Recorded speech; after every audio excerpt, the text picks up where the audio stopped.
Pemirsa, hingga saat ini PVMBG masih terus melakukan pemantauan untuk mengetahui penyebab dan dampak tanah bergerak.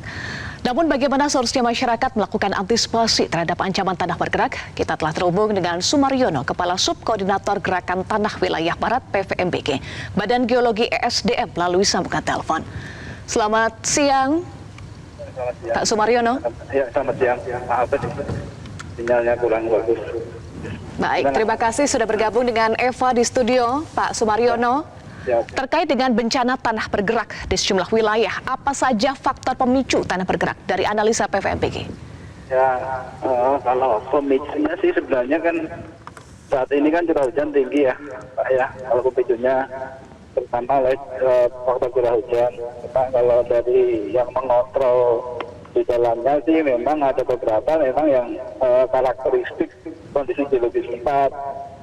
Misalnya beberapa kasus yang di Jawa Tengah memang daerahnya itu memang banyak yang batu umbung, menyepi, itu kalau kena air karakteristiknya memang mudah hancur, mudah runtuh. Nah itu kan harus menyesuaikan sih sebenarnya untuk rumah yang dengan kondisi geologi seperti itu, ya sebaiknya memang rumah panggung lebih disarankan. Cuma beberapa kasus yang di Bandung ini masih dalam tahap penyelidikan, Mbak, belum ada, masih pengumpulan data sih kami. Nanti kalau sudah lengkap pasti akan kami keluarkan rekomendasinya gitu. Ya, data apa yang sedang dikumpulkan oleh PVMBG sampai saat ini untuk menentukan rekomendasi ya nanti untuk pemerintah setempat? Apa, Mbak? Mau dengar? Apa saja data yang saat ini masih terus dianalisis oleh PVMBG, Pak Sumaryono? Terutama terkait data kondisi geologi, kondisi morfologi, kondisi keairan daerah tersebut, ada faktor erosi sungai apa enggak, kemudian bagaimana pengaruh pembukaan lahan yang ada di sekitarnya, itu aja. Kemudian tentunya apakah lahan di daerah tersebut itu harus direlokasi atau bisa engineering dan lain-lain. Ke arah sana, kalau relokasi tadi dari pihak desa sudah menyiapkan lahan sebenarnya, cuma kami belum ke sana sih, belum ke lokasi, masih fokus di lokasi bencana aja. Baik, kami catat tadi terkait dengan pemicu ada curah hujan, kemudian karakteristik wilayah juga ya Pak Sumarsono.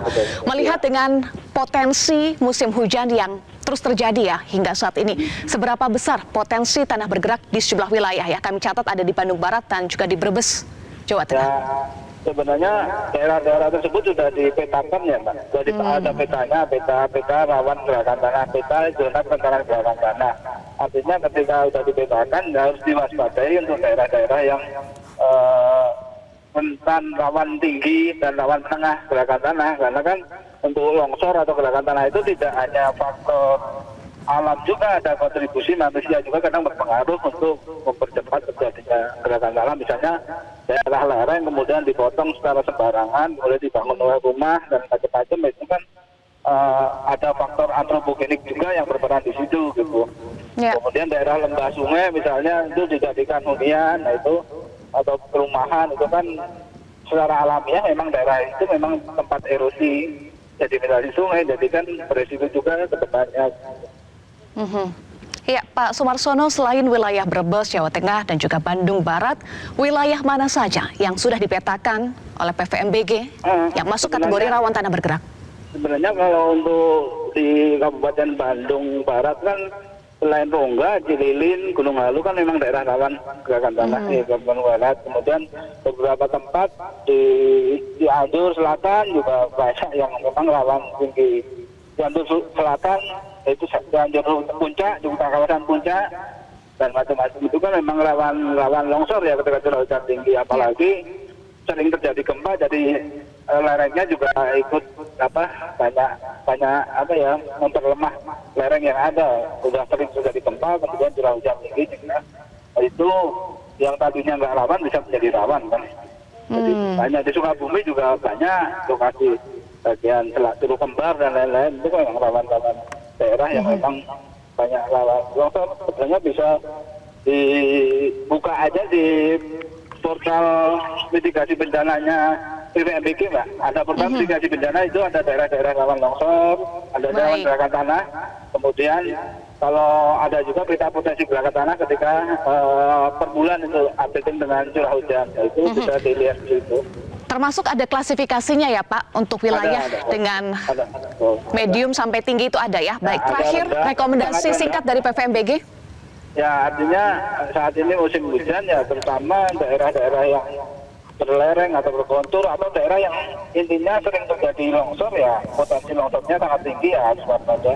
Kemudian ketika ada retakan sekecil apapun retakan itu sebaiknya ditutup dulu karena ketika curah hujan tinggi itu air masuk ke daerah tersebut sehingga menjadi pergerakan menjadi lebih cepat lagi khawatirnya seperti itu. Dan kemudian mewaspadai terutama di daerah-daerah aliran sungai tempat pemukiman itu karena kalau tipenya tipe aliran atau tebis itu atau orang menyebutnya banjir bandang itu biasanya korbannya bisa banyak di daerah aliran sungai itu aja sih.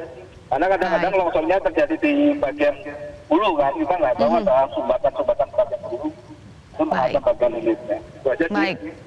Masyarakat harus terus mewaspadai ancaman tanah bergerak utamanya di wilayah-wilayah yang masuk kategori rawan ya. Terima kasih Pak Sumarsono sudah bergabung bersama kami di Metro Siang.